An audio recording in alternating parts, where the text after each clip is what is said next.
कौन ब्रह्मा का पिता है, कौन विष्णु की माँ, शंकर का दादा कौन है, हमको दे बता। यह जानने के लिए अवश्य सुनिए जगत गुरु तत्वदर्शी संत रामपाल जी महाराज के अनमोल वचन, सभी पवित्र धर्मों के शास्त्रों के आधार पर सत्साहिब। तेरा दरबार निरंजन धन, तेरा दरबार जहाँ पर तनिक न न्याय विचार। भाई वैश्या उड़े मुल मुल खासा, गल मोतियों के आर। वैश्या उड़े मुल मुल खासा, गल मोतियों के हार। पतिव्रता को मिले न खादी व सूखा निरस आहार। निरंजन धन तेरा दरबार निरंजन धन तेरा दरबार। जहाँ पर तनिक न न्याय विचार, जहाँ पर भाई पाखंडिया की पूजा जग में संत को कहें लबाड़। पाखंडी की पूजा जग में संत को कहें लबाड़। इन अज्ञानी को परम विवेकी, ज्ञानी को मूड गवार। निरंजन धन तेरा दरबार निरंजन धन तेरा दरबार। जहाँ पर तनिक न न्याय विचार। निरंजन धन तेरा दरबार निरंजन धन तेरा दरबार। कह कबीर सुनो भाई साधो, या सब उल्टा व्यवहार। कह कबीर सुनो भाई साधो, या सब उल्टा व्यवहार। ये सच्चों को तो झूठा बताओ, इन झूठों का एतबार। निरंजन धन तेरा दरबार निरंजन धन तेरा दरबार। जहाँ पर तनिक न न्याय विचार। कह कबीर सुनो भाई साधो, या सब उल्टा व्यवहार। कहे कबीर सुनो भाई साधो, सब उल्टा व्यवहार।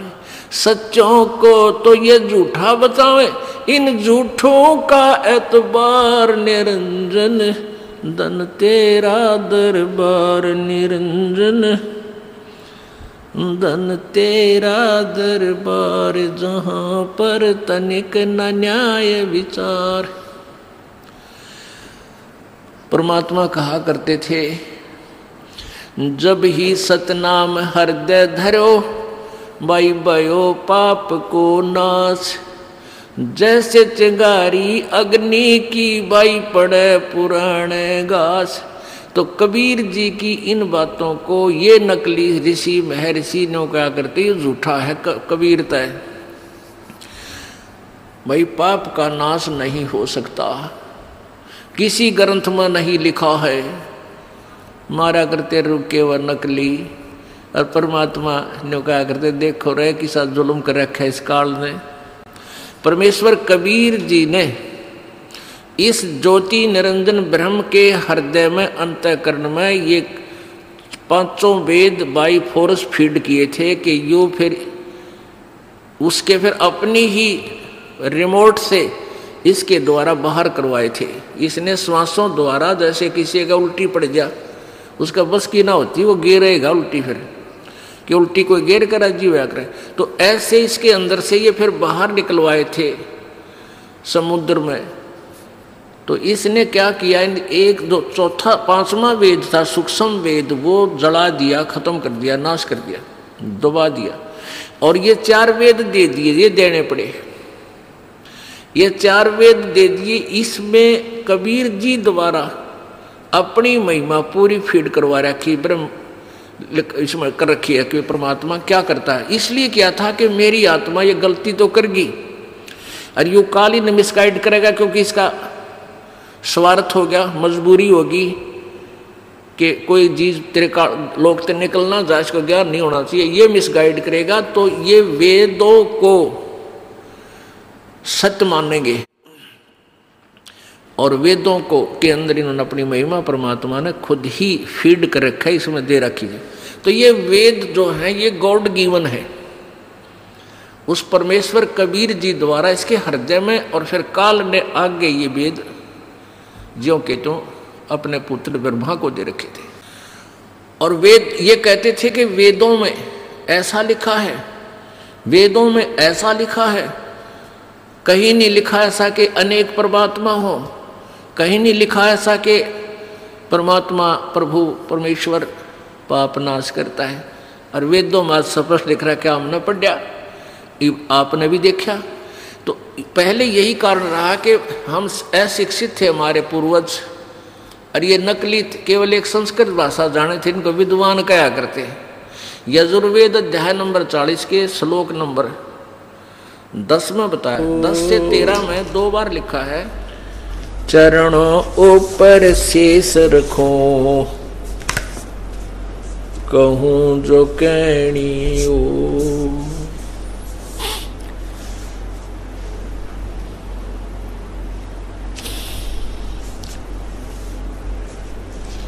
पूर्ण ब्रह्म कृपा निदान, सुन के सौ करतार, गरीब दास मुझ दीन की, रखियो बहुत संभार।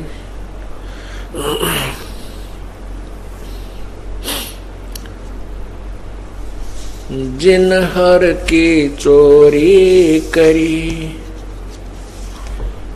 और गए राम गुण भूल, ते बिदुना बागोल किए,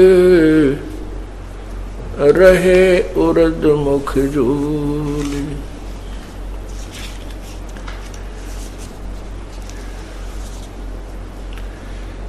लूट सको तो लूटियो,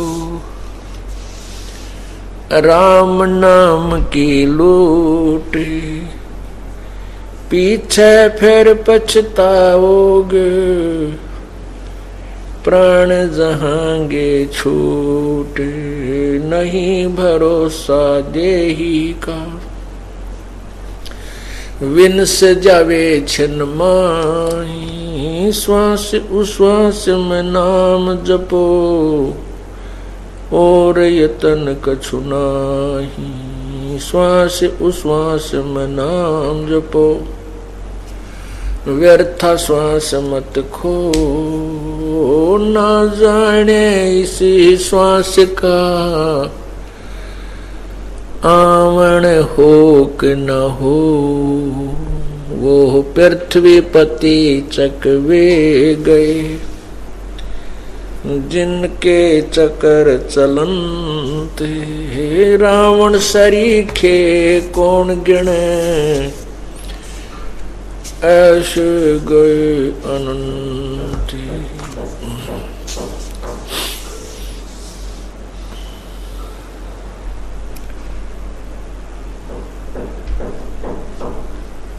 परमपिता परमात्मा सारी सृष्टि के रचनहार कुल मालिक कबीर परमेश्वर की असीम कृपा से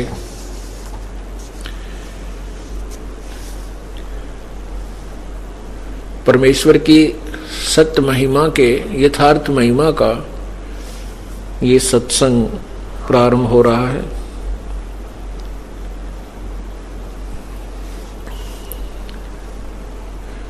उस परमपिता की असीम कृपा से ही ऐसे शुभ समागम किसी पुण्य अक्षेत्र में हुआ करते हैं, और बहुत ही पुण्यकर्मी प्राणी सत्संग सुनने के लिए आ सकते हैं।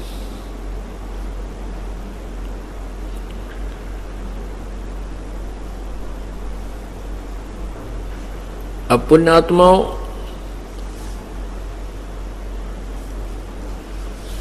हम देखते हैं कि कोई व्यक्ति किसी कारण से कहीं परेशान हुआ है, कोई हॉस्पिटल में बीमार पड़ा है, रोगी है, अंतिम श्वास गिन रहा है, पैसा बहुत लग रहा है और उसके साथ में पूरा परिवार परेशान है, घर का काम भी छूट जाता है और केवल खर्च ही हो रहा होता है और वो विवश होते हैं।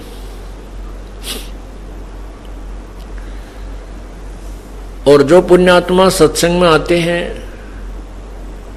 भले ही उनको लगता है, जो सत्संग नहीं समझते वो ये सोचते हैं कि ये बार बार सत्संग में जा रहे हैं, इनको हानि हो जाएगी, इनके काम का नुकसान बन जाएगा।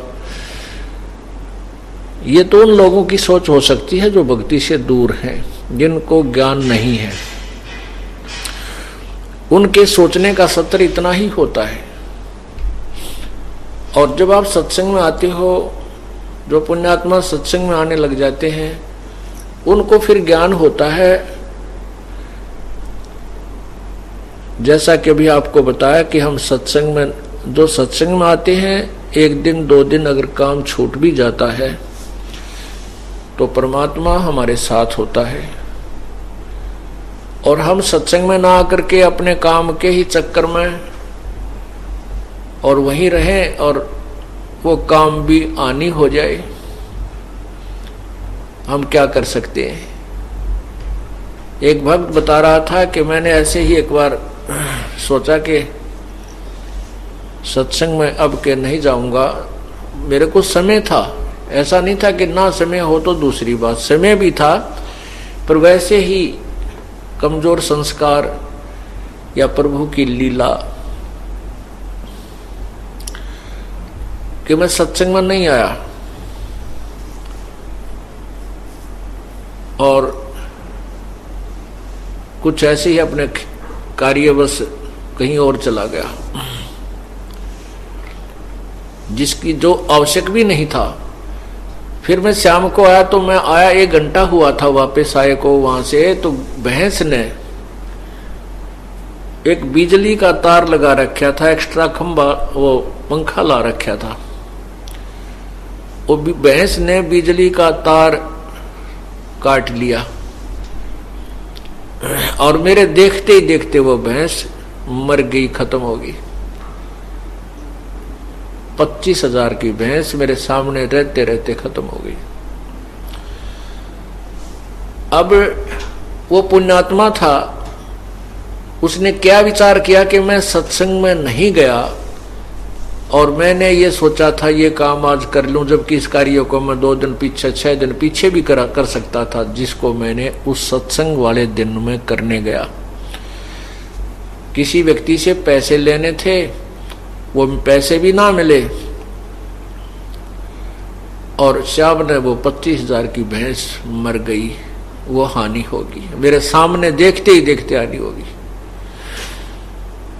तो पुण्यात्मा ये मेहर थी उसके ऊपर, उसको ये दृढ़ विश्वास हो गया कि आगे अगर ऐसा कोई समय हुआ तो मैं अवॉइड नहीं करूंगा, उसको भगवान के चरणों में जाया करूंगा। यह भी मेर है परमात्मा की कि 25,000 के नुकसान में उसने अनमोल जीवन बर्बाद होने से बचा दिया उस मालिक, उस बच्चे का। नहीं तो वो उल्टी भी सोच सकता था, क्या हो फायदा हुआ, मैं नाम ले रखा, मेरा नुकसान हो गया, ये हो गया। फिर कहता है कि जी बड़ी दया हुई परमात्मा की, उसके बाद वो पैसे भी मिल गए, सत्संग में आने का संकल्प किया और परमात्मा ने बहुत ही दया कर दी, सारी मौज होगी और दूनी श्रद्धा बढ़ गई परमात्मा के चरणों में। तो पुण्यात्माओं, इससे हमने 2 शिक्षा मिलती हैं कि एक तो हमें सत्संग में अगर समय मिलता है तो उसको आनाकानी नहीं करनी चाहिए, भले ही चाहे थोड़ा बहुत काम को छोड़ छाड़ के भी आना पड़ जाए प्रभु के लिए। दूसरा ये मिलती है कि परमात्मा जो करता है हमारे लिए अच्छा ही करता है, वो हमारी हित में ही होता है, भले ही हमने उसमें एक तुरंत नुकसान नजर आ रहा है, नहीं, प्रभु जो है बहुत अधिक हानि को थोड़े से में टालता है। इसलिए सत्संग में आने से आपको बहुत पुण्य होता है। या परमात्मा की अमर कथा कहीं भी सुनने को नहीं मिल सकती जो केवल सत्संग में सुनने को मिलती है। आप किसी रिश्तेदार के पास जाते हो, अपनी प्रणाम दुआ करके उसके बाद क्या बातें करते हैं, केवल सांसारिक बातों का ही वहां पर दौर शुरू हो जाता है। परमात्मा की चर्चा नहीं चल सकती, नहीं चल पाती। तो इस प्रकार सत्संग में आते हैं तो परमात्मा की महिमा हमें सुनने को मिलती है। एक दूसरे भक्तों को हुए सुखों को हम देखते हैं, उनके ऊपर आई आपत्ति को टला देखते हैं, तो हमारा दृढ़ विश्वास बनता है। जिस प्रकार बच्चा स्कूल जाता है, विद्यालय में जाता है, तो बहुत से शिष्टाचार को वो एक दूसरे बच्चों को देखकर ही सीखता है। ठीक इसी प्रकार आप सत्संग में आते हो, पुराने भक्तों को देख करके आप उन जैसा ही अपना व्यवहार करते हो, उन्हीं की तरह बैठना, उठना, आहार व्यवहार करना, तो ये सब आप यहाँ सत्संग से सीखते हो। इसलिए सत्संग में आना बहुत आवश्यक है, अति आवश्यक है। कबीर साहब तो कहते हैं, राम बुलावा भेजिया दिया कबीरा रो, जो सुख है संत के संग में वो बैकुंठ में ना हो। परमात्मा कहते हैं कि जो जिनको भगवान की महिमा का और संत की महिमा का ज्ञान हो गया, तो वो इस प्रकार का उनका भाव बन जाता है, जैसे किसी को यहाँ का भगवान कहे कि चलो तुम्हें स्वर्ग में स्थान देता हूं, तो उस भक्त के मन में नहीं आती कि मैं स्वर्ग चलूं, क्योंकि उसको ज्ञान होता है कि स्वर्ग क्या चीज है। स्वर्ग के विषय में वो तत्व ज्ञान युक्त भक्त परिचित होता है कि स्वर्ग तो सबसे गलत स्थान है। जैसे स्वर्ग में जाने वाला व्यक्ति अपने पुण्यों का धनी होता है, साहूकार होता है, सेठ होता है, उसके पास पुण्य नाम की कमाई बहुत होती है और उसको स्वर्ग में रखा जाता है। स्वर्ग में हर सुविधा है, वहां काम कोई नहीं है, एक कॉमन स्वर्ग में। तो वहां हर सुविधा है। जैसे होटल में चले जाते हैं, रेस्टोरेंट के अंदर कोई साहूकार सेठ व्यक्ति चला जाता है, तो वहां पर वो रुकता है रात्रि में या एक दो दिन रुकता है, तो वो जो चाहे जो इच्छा करता है वहां खाने पीने को मिलता है, हर सुविधा होती है। और जितना बड़ा सेठ होता है वो अच्छे बड़े रेस्टोरेंट में पहुंच जाता है कि उसके पास घना धन है। तो वहां क्या होता है कि पैसा उस धनी की जेब से खर्च होता है। वो कुछ भी खाओ पियो, वहां काम के हाथ भी ना लगाओ, बैल बजाते ही वहां के नौकर सर्वेंट आ जाते हैं, जो इच्छा होती है उनको कह दीजिए आपके पास, वो लाकर रख देते हैं। लेकिन वो पैसा आपका ही, आपकी गांठ से खर्च हो रहा है और वो पूंजी आपकी समाप्त हो रही है। स्वर्ग इतना ही है, जैसे साहूकार लोग गर्मियों के दिनों में शिमला वगैरह चले जाते हैं, कुल्लू मनाली को पहुंच जाते हैं, वहां 20 दिन महीना रुकने के व्यवस्था कर ले जाते हैं, 20-30 हजार 40 हजार रुपये ले जाते हैं और वहां महीना भर वो रहते हैं तो 40-50 हजार रुपये बर्बाद करते हैं, उनकी जेब से खर्च होता है।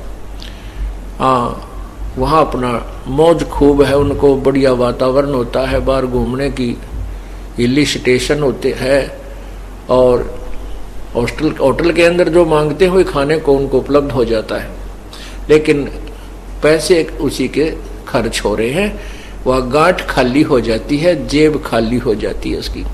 फिर वो अपने कर्म क्षेत्र को आता है जहां से उसने पैसा कमाना होता है।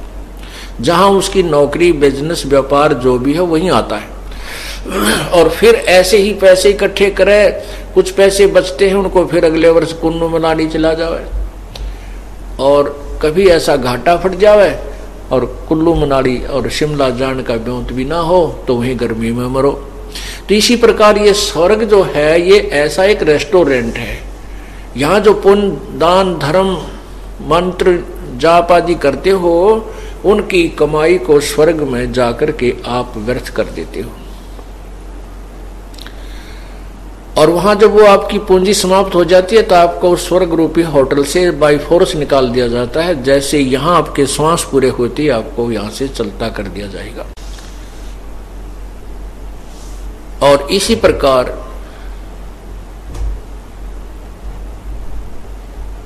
जब उस व्यक्ति को, सत्संग में आने वाले पुण्य आत्मा को यह ज्ञान हो जाता है कि स्वर्ग तो भाई कुछ नहीं सौदा है, ये तो धोखा हमारे साथ, फिर वो स्वर्ग जाने से इनकार कर देता है। कहते हैं राम बुलावा भेजिया और दिया कबीरा रो, जो सुख है यहाँ संत के संग में, अर्थात सत्संग में, वो बैकुंठ में ना हो, स्वर्ग में भी नहीं हो सकता। इसलिए जो पुण्यात्मा सत्संग में आते हैं वो बहुत ही पुण्यों के धनी हैं। यहां हम काल की जेल के अंदर बंद हैं। ये काल का बहुत भयंकर जाल है। इस काल को श्राप लगा हुआ है 1 लाख मानव शरीरधारी प्राणियों के शरीरों को खाने का। जो शरीर का तात्पर्य है कि शरीर, इस हमारे स्थूल शरीर के अंदर एक सूक्ष्म शरीर है, और उस सूक्ष्म शरीर के अंदर ये हम जो खाना खाते हैं, जो भी कोई विकार करते हैं, चटपटे मीठे, चटपटे खट्टे भोजन करते हैं, और भी धूम्रपान करते हैं या कोई और व्यसन करते हैं, इनका कुछ अंश, सूक्ष्म अंश, इनकी महक, जैसे आप किसी लोहे या तांबे की चीज को मुख में देते हो तो उसका एक अलग से टेस्ट आता है, वो सूक्ष्म टेस्ट होता है उसका। ऐसे ही एक सूक्ष्म टेस्ट जो हमारे सूक्ष्म शरीर के अंदर, वो स्वाद उसमें समा जाता है सूक्ष्म शरीर में। ये स्थूल शरीर यहीं रह जाता है, और वो सूक्ष्म शरीर ऊपर जाता है, उसको तपतशिला के ऊपर गर्म किया जाता है। उसमें जीव मरता नहीं, लेकिन वो सूक्ष्म शरीर को इतना गर्म कर दिया जाता है कि वहां ये जीव तौबा बोल जाता है, हाहाकार मचाता है, बहुत बुरी तरह तड़फता है, रोता है, चिल्लाता है, और वहां पर जैसे खील बूनते हैं बड़बूजे, ये इस प्रकार वो प्राणी उस तपतशिला के उस तवे पर ऐसे उछल करके पड़ता है। उसको पीड़ा होती है, जब मचलता है फिर गिरता है, उसमें से वो काल बलि 1 लाख मानव शरीरधारी प्राणियों के सूक्ष्म शरीर से वो गंध निकालता है जो उसने सारी उम्र में ये जो भी टेस्ट स्वाद करे, और फिर उन 1 लाख मानव शरीरधारी प्राणियों के शरीर के मैल को प्रतिदिन वो आहार करता है, खाता है। ये उसका आनंद है, ये उसका आहार है, बहुत टेस्ट आता है उसको। अब जैसे मुर्गा खाते हैं, बकरा बनाकर खाते हैं, मुर्गे और बकरे की तो जान चली जाती है और वो खाने वाला उसका आनंद बनाता है, तेरा भला हो यो। तो ऐसे ही यहाँ का व्यवहार है। ये काल बलि 1 लाख मानव शरीरधारी प्राणियों को प्रतिदिन आहार करता है, और ये काल ब्रह्मा विष्णु महेश जी के पूज्य पिताजी हैं, और ब्रह्मा विष्णु महेश जी की माता दुर्गा है, अष्टंगी है, प्रकृति देवी है, इसी के नाम है। इस कालबली ने अपने तीनों पुत्रों को यहाँ 3 लोग की बागडोर संभाल रखी है। रजगुण ब्रह्मा जी को बनाया है, सतगुण विष्णु जी को, तमगुण शिव जी को। इन तीनों भगवानों के अपने अपने कार्य हैं। ब्रह्मा रजोगुण हमारे मानव प्राणियों, हर प्राणी के अंदर, मनुष्य है चाहे अन्य प्राणी है, उनके अंदर एक ऐसी प्रेरणा उत्पन्न हो जाती है रजोगुण से कि वो संतान उत्पत्ति करने की जो है ना चेष्टा करता है, उसको बहुत ज्यादा प्रेरणा बन जाती है। और फिर सुख सुविधाएं, यहाँ के सुख, कार, कोठी, बंगले, बढ़िया कपड़े, ये रजोगुण से प्रभावित होकर ही प्राणी यहाँ प्राप्त करने की चेष्टा करता है। और ये रजोगुण ब्रह्मा जी के कारण होता है। और सतगुण विष्णु जी है। सतगुण विष्णु जी की क्या गुण से क्या प्रभाव बनता है, सतगुण से क्या प्रभाव होता है प्राणी पर, कि ये आपस में मोह ममता में रहता है। सतिथि इसी से रहती है कि ये मेरा पुत्र है, ये मेरी पुत्री है, ये मेरा भाई है, ये मेरी बहन है, और ये मेरे पिता हैं, माता हैं, और ये मेरी संपत्ति है। फिर उसमें जो आपस में जो अट्रैक्शन है, जो ये सतिथि बनाए रखने के लिए जो आपस में लगाव है, ये सतोगुण के प्रभाव से ऑटोमेटिकली होता है। ये जीव के बस की बात नहीं है। जैसे जिस व्यक्ति ने शराब पी रखी है तो उसके बस की बात नहीं कि वो ठीक बोल रहा है या ठीक कदम रखा है, वो अपने आप टेढ़ा मेढ़ा बोल चला कर है, और उसकी जुबान भी अपने आप ही ऐसी ही लड़खड़ा कर बोलती होती है। वो भी वश है, क्योंकि उसको नशा हो चुका है। जैसे किसी को इंजेक्शन लगा दिया जाए या किसी को नशे की गोली दे दी जाए, गोली खाए वो टेबलेट, तो उससे भी उसको ऐसा ही हो जाता है। ठीक इसी प्रकार शिव जी जो है ये तमोगुण युक्त है, और तमोगुण के प्रभाव से ये प्राणी आपस में लड़ मरता है, झगड़े करता है, गुस्सा हो जाता है। और ये काल ने तमोगुण भगवान शंकर को इस 1 लाख मानव प्राणीधारी प्राणियों को मारने की ड्यूटी दे रखी है। अर्थात तमोगुण शिव भगवान जो है ये हमारा संहार करता है। रजगुण ब्रह्मा से हमारी सृष्टि होती है, जीव उत्पत्ति होती है, और विष्णु सतगुण से सतिथि होती है, यानी मोह ममता से हम एक दूसरे के साथ यहाँ जकड़े रहते हैं, अंतिम मर ही जाते हैं, लेकिन ममता अपने परिवार या संपत्ति से समाप्त नहीं होती। ये जीव के बस की बात नहीं है। ये तो परमात्मा कबीर जी की एंटीबायोटिक गोलियां, यानी नाम जाप सिमरन सेवा ज्ञान ग्रहण किया जाएगा तो ये हमारे हृदय से ये ममता भी हटेगी, रजोगुण भी कम हो जाएगा, तमोगुण में भी हमारे अंतर होता चला जाएगा। थोड़ा समय लगता है, बहुत दीर्घ रोग है ये हमारे, इसको बहुत लंबा ट्रीटमेंट है, अंतिम श्वास तक उपचार इसका चलेगा, अंतिम श्वास तक हमने सावधान रहना होगा।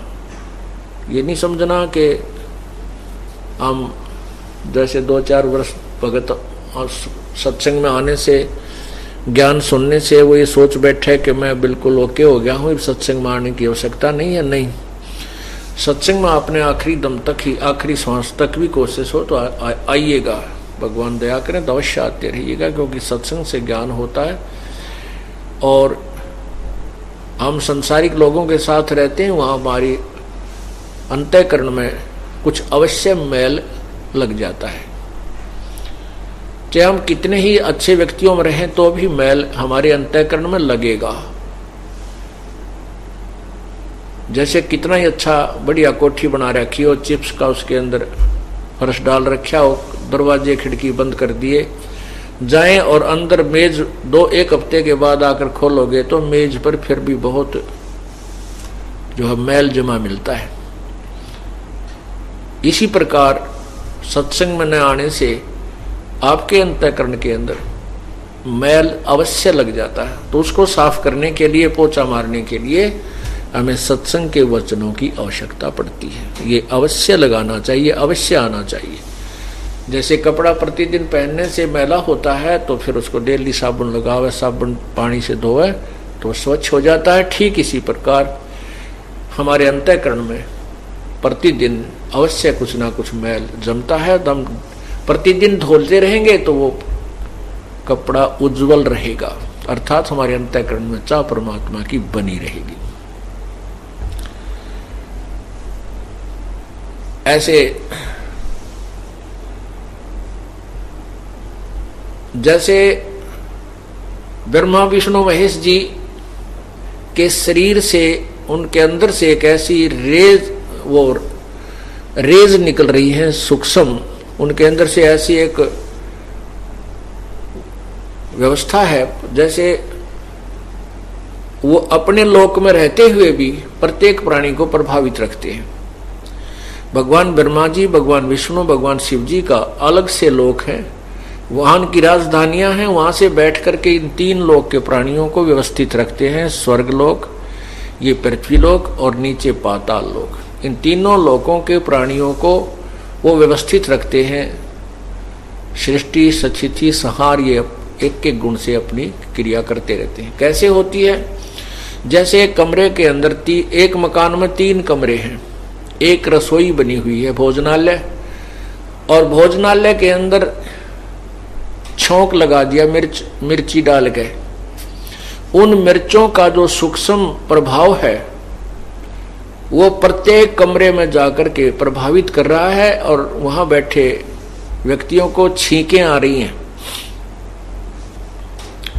मूल वस्तु, साकार वस्तु रसोई में थी, वो छौंक वहां लगा और उसकी सूक्ष्म जो प्रभाव था, उसका जो सूक्ष्म, उसकी जो शक्ति है, निराकार शक्ति जिसे कहते हैं, उसने जाकर के तीनों कमरों में बैठे व्यक्तियों को छीकम छीक कर दिया।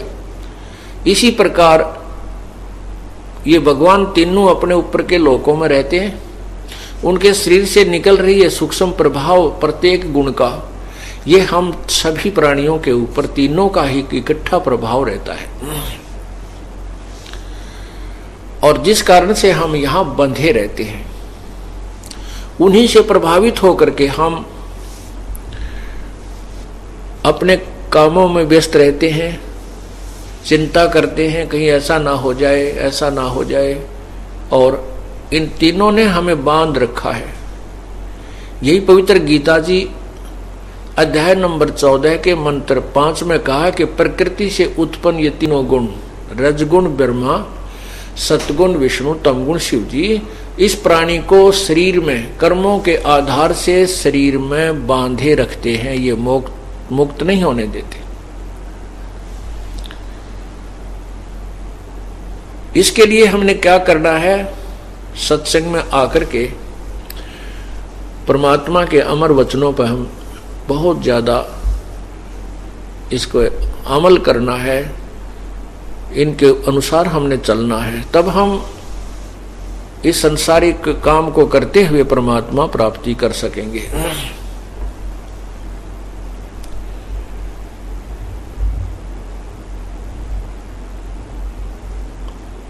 पूर्ण परमात्मा कबीर परमेश्वर अपने सतलोक को छोड़कर यहाँ इस मृतलोक में आते हैं, और काल भगवान ने अपने दूतों के द्वारा, अपने संदेशवाहक गुरुओं के द्वारा उल्टा ज्ञान प्रचार करवा रखा होता है। ये काल भगवान नहीं चाहता कि इस प्राणी को यथार्थ भक्ति का ज्ञान हो, इसको सतलोक के बारे में पता लगे, और ये नहीं चाहता कि मेरी क्रियाओं का जो मैं ये इनको उत्पन्न कर रहा हूं, फिर मार रहा हूं, ये ज्ञान ना हो जाए। उसको परमात्मा कबीर परमेश्वर आकर ही हमें बताते हैं कि आप जिन परमात्माओं की, भगवानों की भक्ति कर रहे हो, इनसे तुम पूर्ण मोक्ष प्राप्त नहीं कर सकते, काल के जाल में ही रहोगे। और इन परमात्माओं से, इन भगवानों से तुम्हारा तीन ताप का दुख भी नहीं मिट सकता। उसके लिए कहते हैं तुम कौन राम का जपते जापम और ताते कटे न ये तीनों तापम। तुम किस भगवान की, किन भगवानों की भक्ति कर रहे हो? जिन भगवानों की तुम भक्ति कर रहे हो उनसे तो तुम्हारे तीन ताप भी नष्ट नहीं हो सकते। तीन ताप कैसे होते हैं? जैसे किसी देव का रुष्ट हो जाना, किसी के द्वारा जादू जंतर करके, किसी के द्वारा तांत्रिक विद्या करके किसी को प्रभावित किया होता है, किसी पर कुछ कर रखा होता है, जंतर मंतर किया हुआ होता है, या किसी ने कोई श्राप किसी को दे दिया है, तो उसको ये तीन लोक के भगवान ब्रह्मा, श्री ब्रह्मा जी, श्री विष्णु, श्री शिव जी तथा ब्रह्म व परब्रह्म तक नहीं समाप्त कर सकते। इनको पूर्ण परमात्मा, पूर्ण ब्रह्म, सारी सृष्टि के रचनहार कबीर परमेश्वर ही नष्ट कर सकते हैं। एक उदाहरण देते हैं, जैसे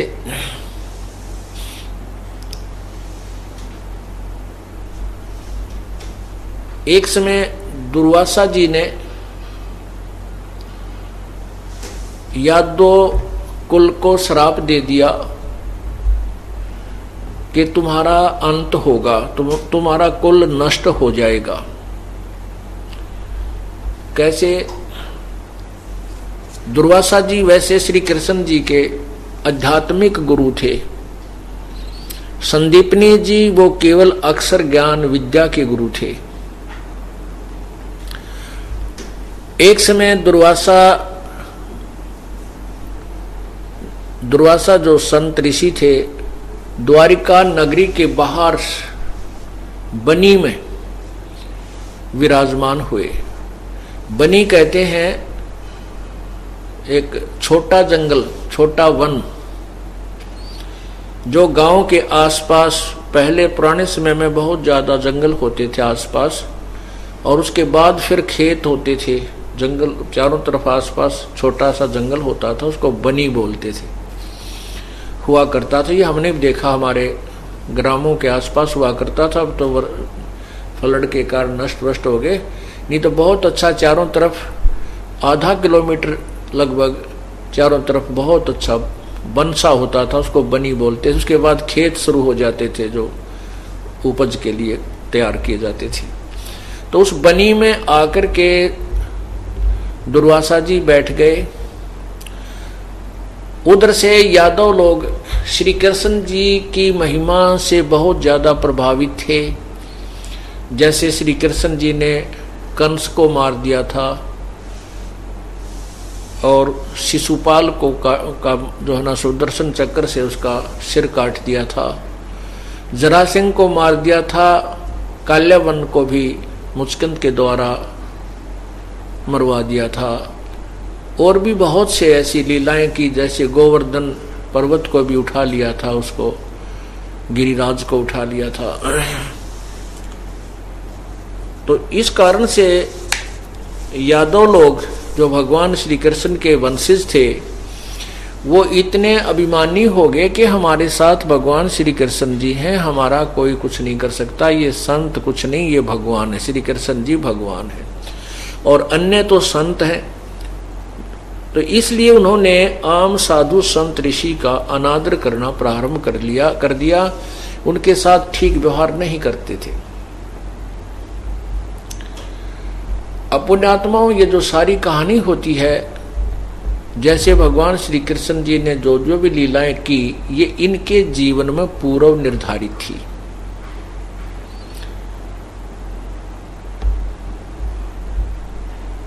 अब ये केवल उतना ही किया जा करते हैं जितना इनको वहां से जब अवतार बनाकर भेजा जाता है, इनके जीवन में लिखा जाता है कि तुम ये कार्य करने हैं। इससे कम ज्यादा ये नहीं कर सकते, ये इनके जीवन में प्रारब्ध में लिखा होता है। और उनकी लीला भी परमात्मा ही करता है, वही आकर के इनको शक्ति देता है तब वो कुछ कर पाते हैं। पूर्ण परमात्मा कबीर जी। अब आप पूरा उदाहरण देता हूं आपको। तो दुर्वासा जी वहां आकर बनी में बैठे थे, कई कई दिन रुक जाते थे, अपना भजन साधन कर रहे थे। उधर से द्वारका वासियों को पता चला कि एक सिद्ध पुरुष दुर्वासा जी आए हैं, और दुर्वासा जी के विषय में एक ये आम कहावत थी कि ये भूत भविष्य और वर्तमान के सब जानता है, अर्थात आगे पीछे का बता देता है। अब वहां द्वारका के कुछ जवान व्यक्तियों ने, बच्चों ने कुछ ऐसा उत्पात सूझा कि दुर्वासा जी की परीक्षा लेते हैं कि ये भूत भविष्य की कुछ जानता भी है या वैसे ही ये प्रसिद्धि प्राप्त है। तो भगवान श्री कृष्ण के पुत्र प्रद्युम्न को एक लड़की, जो गर्भवती लड़की का एक स्वांग बनाया, उसके पेट पर एक छोटा सा लोहे का कड़ाहा बांध दिया। छोटा सा कड़ाहा, छोटी सी जो कढ़ाई होती है 2-4 आदमियों का छौंक लाने की, वो इस तरह का कढ़ाया बांध दिया, कढ़ाई बांध दी, और ऊपर के लोगड़ रुई बांध के कपड़ा बांध दिया, और फिर उसके ऊपर के वहां की द्वारका की स्त्रियों वाले कपड़े पहना दिए, अर्थात एक गर्भवती लड़की का स्वांग बनाया। उसका एक नकली पति बना लिया, और 10-20 व्यक्ति उनके साथ दुर्वासा जी के पास बनी में पहुंचे, जहां उनका डेरा लगा हुआ था, विराजमान थे। तो वहां जाकर के उन व्यक्तियों ने कहा कि हे ऋषिवर, आपके विषय में सुना है कि आप तीनों काल के जानते हो, ये इसका पति है, इनको बहुत वर्ष उपरांत परमात्मा ने दया बख्शी है, अर्थात शादी के 10-12 वर्ष के बाद अब इनको गर्भ रहा है, कोई आस हुई है, और ये इतने उतावले हो रहे हैं कि हमें ये पता लगे कि हमारे गर्भ में लड़का है या लड़की। अब दुर्वासा जी ने ध्यान से देखा तो वो तो एक बकवाद करने आए थे। तब दुर्वासा जी ने उनको गुस्से में आकर कहा, क्रोध में आकर कहा कि ये बताओ इसको क्या होगा, इससे, इस गर्भ से तुम्हारा या दो कुल का सर्वनाश होगा या दो कुल नष्ट होगा। अब ऐसा कहकर के दुर्वासा जी का बहुत भयंकर रूप हो गया। तो वो बच्चे थे, भाग लिए वहां दे, अगे तो भाई बात बिगड़ गई, कहीं तुम न और ना शराब स्वरूप दे चलो। अब गांव में आकर के, नगरी में आकर के उन्हें बड़े सियाने व्यक्तियों को बताया, बुजुर्गों को, कि दुर्वासा जी ने श्राप दे दिया। तो व्यक्ति परिचित थे कि दुर्वासा के मुख से जो निकल गई वह तोब का गोला है, ये तो बहुत परेशानी पैदा कर देगा, ये वचन जो उसने कह दिया, और हमारा नाश होगा। बहुत चिंतित हुए। ये बात पूरी नगरी में, पूरी द्वारका में अग्नि की तरह फैल गई। कुछ व्यक्ति एकत्रित हुए, इकट्ठे होकर के उन्होंने विचार विमर्श किया, भी क्या किया जाए। सभी का यही फैसला हुआ कि भगवान श्री कृष्ण जी जो हमारे गुरु जी हैं, हमारे राजा भी हैं, वो पांडवों और यादवों के वो धार्मिक गुरु भी थे श्री कृष्ण जी, यानी नाम उपदेश दिया करते थे, विधि बताते थे भक्ति की। तो उन्होंने कहा कि हमारे सिर पर जो श्री कृष्ण जो बैठे, हमने क्या चिंता है, वो अपने आप ठीक कर देंगे। श्री कृष्ण जी के पास गए, 50-100 व्यक्ति इकट्ठे हो गए, समझदार से, बुजुर्ग से। श्री कृष्ण जी ने सारी कहानी सुनी। तब कहा कि इन बच्चों को ले जाओ और दुर्वासा जी से क्षमा याचना करो, उसके चरणों में डाल दो इन बच्चों को, यदि वो क्षमा करेंगे तो बात बनेगी, अन्यथा नहीं। अब सभी वो जितने भी वृद्ध व्यक्ति थे, जो गणमान्य व्यक्ति थे द्वारका के, वो सारे के सारे उन सभी बच्चों को लेकर के जो वहां बकवाद करने गए थे उनको साथ लेकर के दुर्वासा के पास गए। दुर्वासा जी से क्षमा याचना करने लगे, बच्चे हैं क्षमा कर दो, आपके बालक हैं।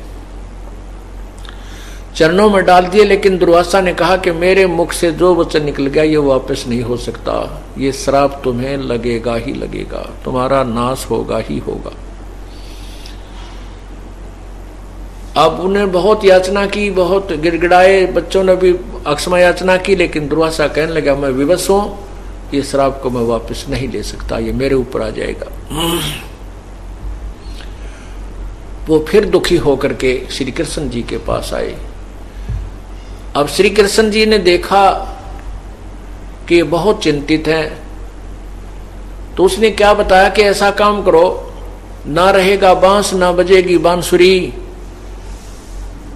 अब सोचो, तुम सभी समझदार व्यक्ति हो, विचार करो कि किस वस्तु से का यादव का नाश होएगा। जो गर्भ बना रखा था लोहे का कड़ाहा, और जो कपड़े पहन कर वो गया था लड़का, उस गर्भ, उस कपड़ों को, रुई को तो जला डालो, उस राख को डाल दो दरिया में, जमुना में, और जो लोहा है कड़ा है उसको घिसा घिसा कर चूरा बना के और प्रभास क्षेत्र में डाल दो जमुना में।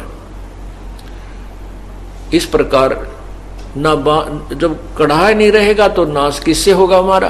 तो सभी ने इस राय की प्रशंसा की, भगवान को का शुक्रिया किया, और सभी द्वारका वासियों ने उस कढ़ाई के घिसाने का बीड़ा उठा लिया। दूर क्षेत्र में जाकर के प्रभास क्षेत्र में बैठ के वहां पत्थर रख के उसके ऊपर लगे घिसाने, घिसाते रहे, घिसा घिसा के मरते क्या नहीं करते। लोहे का पत्थर पे घिसाना कोई हंसी खेल नहीं है, लेकिन फिर भी उन्होंने करना पड़ा। वो चूरा बना करके डाल दिया जमुना में, और जो दोनों कड़े होते हैं उन कड़ों में से एक कड़ा भी घिसा दिया, लेकिन एक कड़ा किसी आलसी व्यक्ति के ड्यूटी ला दी कि तेरी जिम्मेवारी है इस एक कड़े को कितने दिन में घिसा दूं। अब वो कभी घिसाता कभी बैठ जाता। जब उसने देखा कि सभी ने अपना काम पूरा कर दिया है और तेरा कड़ा तो आधा से भी ज्यादा रह गया है, तो उसने वो कड़ानों का पानी जमुना में फेंक दिया, और वो कड़ा जो पकड़ने का हैंडल होता है लोहे का, वो इतना चमकीला हो गया चारों तरफ से घिस के, एक मछली ने कोई खाद्य पदार्थ जान के वो खा लिया, निगलगी, भारा मछली, वेल मछली टाइप होती थी। और इस प्रकार वो अपने काम से निमट कर निश्चिंत हो गए। उधर से क्या हुआ कि वो जो जितना चूरा डाला था लोहे के कढ़ाई को घिसाकर, उसका तो तिखे पत्तों का घास हो गया, जैसे पठेरा होता है, ईख से थोड़ा पतले टाइप का, सरकंडे टाइप का जिसको, तो वो इस तरह के वो सरकंडे से उग गए, और उनके इतने तेज पत्ते, जैसे डाब का पत्ता आपने कुसका देखा हो, कुसा का जो पत्ते होते हैं उनको जरा सा ढीले से हाथ में झटका लाग जाए तो हाथ को आधी उंगली काट देते हैं। ऐसे ऐसे तेज पत्तों का वो घास उग गया, और जो वो कड़ा थोड़ा घिसा करके पानी में डाला था जल में, वो मछली ने ग्रहण कर लिया। मछली को एक शिकारी ने पकड़ दिया, और वो जब उसने काटा उस मछली को, तो उसके अंदर से वो एक चमकीली धातु निकली। वो एक शिकारी था जिसने वह मछली पकड़ी थी। वो शिकारी फिर उस मछली से निकली उस वस्तु को लेकर के सुनार के पास गया। उसने सोचा हो सकता कोई चांदी वगैरह ना हो। सुनार ने कहा चांदी नहीं है, लेकिन इस्पात बहुत बढ़िया है, लोहा बहुत अच्छा है। तो उसने क्या किया, उस लोहे के कड़े से अपने तीर का, अपने बाण का तीर बनवा लिया, एरो आगे का हिस्सा, और जहर में बुझाकर यानी विषाक्त बनवा लिया। अब उधर क्या होता है कि कुछ दिन के बाद द्वारका के अंदर बहुत झगड़े प्रारंभ हो जाते हैं, अकाल मृत्यु प्रारंभ हो जाती है। छोटे जवान जवान बच्चे मरने लग जाते हैं, हाहाकार मच जाता है, आपस में लड़ाई झगड़े बहुत होने लग गए, जरा सी भी कोई किसी की बात को सहन करने को तैयार नहीं। तो ऐसे समय में बुद्धिमान व्यक्ति विचार किया करते हैं कि नगरी का कौन सा पाप उदय हो गया और इसका क्या समाधान हो सकता है। उसके लिए संतों के पास जाते हैं, उनसे पूछते हैं ये क्या कारण है और क्या समाधान है। भगवान श्री कृष्ण जी यादव के गुरुदेव थे, तो अपने गुरुजी के पास ही जाकर के सभी दुख व्यक्त किए जाते हैं और उन्हीं से समाधान की आशा की जाती है। तो सभी कुछ गणमान्य व्यक्ति बहुत दुखी दिल से श्री कृष्ण जी के पास पहुंचे और सारी कथा सुनाई और कहा, भगवान नगरी में ना जाने क्या घुस गया है, ना जाने किसका क्या प्रकोप हो गया है, कोई भी बड़े छोटे की लाज रही नहीं और जरा सी बात पर मारने कटने को तैयार हो जाते हैं। हे प्रभु, इसका कारण तथा समाधान बताइए। अपने आत्मा विचार कीजिएगा, श्री कृष्ण जी ने क्या कारण बताया और क्या समाधान बताया। श्री कृष्ण जी ने कहा कि जो तुम्हारे ऊपर दुर्वासा जी ने श्राप दिया है तुमको, वो आज तुम्हारे ऊपर प्रभावी हो रहा है और उसी श्राप के परिणाम स्वरूप नगरी में ये सब उत्पात शुरू हो चुका है। अब हमारी इतनी कमजोर बुद्धि होगी है, हम जब दुख होता है तो हम ये सोच भी नहीं सकते। गुरुजी पहले तो यूं कह रहे थे कि भी यो कड़ा घिसा दो, ना रहेगा बांस ना बजेगी बांसुरी, शराब तुम्हारा खत्म हुआ। तो उस समय ये भी याद नहीं रहा उनको, लेकिन इतना याद जरूर आया कि अब गुरुजी क्या बताते हैं। भगवान श्री कृष्ण जी ने कहा कि तुम सभी यादव नर यानी मेल जाकर के प्रभास क्षेत्र में जमुना में स्नान कर लो, जिससे तुम्हारे ऊपर चढ़ा हुआ दुर्वासा जी के श्राप का प्रभाव समाप्त हो जाएगा। अब सभी ने बड़ा शुक्र बनाया कि धन्य है आपने तो बहुत अच्छा तरीका बता दिया है। तो सभी नर यादव यानी पुरुष, लड़का चाहे कोई नवजात शिशु भी था लड़का, उसको भी साथ ले गए, कहीं इस बच्चे पर साप श्राप ना रह जावे, इसको भी छींटा लगवा लिया। जैसे पशुओं में रोग आ जाकर तो छींटे लगा लो, सभी छींटा लगवाने जाते थे उन पाखंडियां द्वारा, ने भैंस मरे जाती, ने गाय मर जाती, कोई लाभ नहीं होता था। तो ऐसे ही सबको स्नान कराने के उद्देश्य से, गंगा में स्नान कराने के उद्देश्य से, श्राप उतरवाने के उद्देश्य से सभी ले गए। और पहले तो जाते ही जमुना में नहावे अपना श्राप उतारने के उद्देश्य थे, और बाहर आते ही स्नान करने के बाद आपस में वही मन मुटाव जो पहले से चल रहा था, उस श्राप के प्रभाव से वो आपस में लड़ाई शुरू कर देते हैं। उसको गाली देता है, उसको बुरा बोलता है, मुक्का मुक्का। फिर क्या करते हैं कि वो जो घास उगा हुआ था उस घास को निकाल कर ऐसे मारते हैं, तो ऐसे लपेटा लाग कर गर्दन से और गर्दन के 2 टुकड़े कर देता है, वही घास जो कढ़ाई के चूरे से उत्पन्न हुआ था। इस प्रकार 56 करोड़ यादव आपस में लड़ मरे, छोटे छोटे बालक भी काट डाले, नवजात शिशु भी मार डाले आपस में। इतने खूंखार रूप धारण हो गया उस दुर्वासा जी के श्राप तय। और श्री कृष्ण जी के सुझाव से, श्री कृष्ण जी के समाधान से श्राप तो नष्ट हुआ नहीं, यादव कुल नष्ट अवश्य हो गया।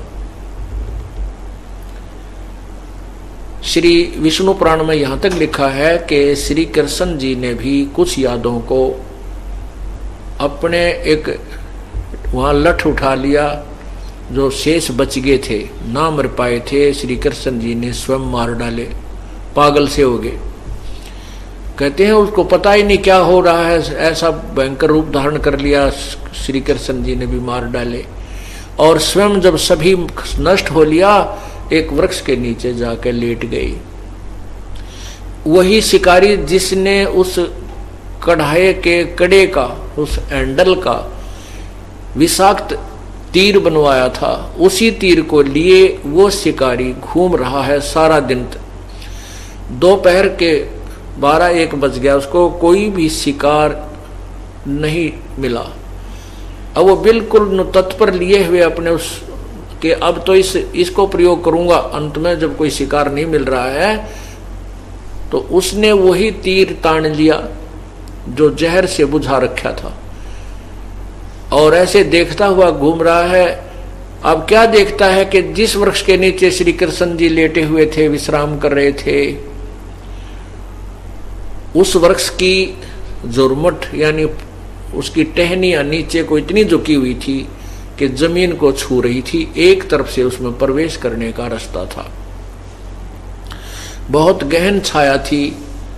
शिकारी ने सोचा इस वृक्ष के नीचे चल के विश्राम करता हूं। जब उसकी तरफ चला तो क्या देखा कि श्री कृष्ण जी के पैर में एक पद्म था, नेचुरल, कुदरती। वो पद्म कैसा होता है, जैसे तिल होता है, तिल, काला तिल हो कैसा, तो इसी प्रकार वो एक सफेद बहुत चमकीली धातु सा अंदर से ऐसा ही फिट होता है काया में, शरीर में, उस तिल की तरह मुछ समझ लो, मुछ होता है। तो ऐसे भगवान के दाएं पैर के अंदर तलवे में लगा हुआ था। ऐसा चिमक्या करता था जैसे 100 वाट के बल्ब की रोशनी हो अंधेरे में, और दिन के समय 100 वाट का बल्ब जरा सी चमक ही नजर आती है। ऐसे भगवान श्री कृष्ण जी ने अपने एक घुटने पर दूसरा पैर रख के ऐसे तलवा सामने कर रखा था। उस तलवे के अंदर से वो पद्म की जो चमक थी, वृक्ष की झुरमटों के अंदर से चमक रही थी। शिकारी ने सोचा कोई मर्ग है और उसकी आंख चमक रही है। शिकारी ने आओ देखा ना ताओ देखा कि सारा दिन हो गया भटकते न, शिकार मिला नहीं, कहीं ये भी हाथ से ना चला जा। उन झुरमटों के अंदर से ही तीर मार दिया, उन टहनियों की जो पत्तों के अंदर से ही तीर ठोक दिया वो विषाक्त मृग की आंख समझ के श्री कृष्ण जी के पैर को। जो ही उसको तीर लगा, श्री कृष्ण जी के हाहाकार मचाई, मर गया रे, मर गया रे, मर गया रे, कौन है, किसने मार डाला मुझे। तब उस शिकारी के हाथ पैर फूल गई तो कोई मनुष्य मर गया, ये तो कोई व्यक्ति की मृत्यु हो गई, कोई आसपास घूम रहा होगा। दूसरी साइड से जाकर देखा तो उसमें तो देखा कि द्वारकाधीश श्री कृष्ण जी तड़फ रहे हैं और पैर में वो तीर लगा हुआ है। तब वो शिकारी हाथ करबद्ध होकर के क्षमा याचना करता है, हे राजन मेरे से भूल होगी, मैंने जानबूझकर नहीं मारा, मेरे से धोखा हो गया, मुझे माफ कर दो। तब श्री कृष्ण जी कहते हैं कि भाई तेरे से कोई धोखा नहीं हुआ, ये तेरा और मेरा कोई पिछले जन्म का अकाउंट शेष रह रहा था, कोई बैलेंस था, ये हिसाब किताब अब चुकता हो गया। अब संत रामपाल जी महाराज से जुड़े रहने के लिए God is one, Kabir is God channel को सब्सक्राइब करें। सत साहिब, सत साहिब।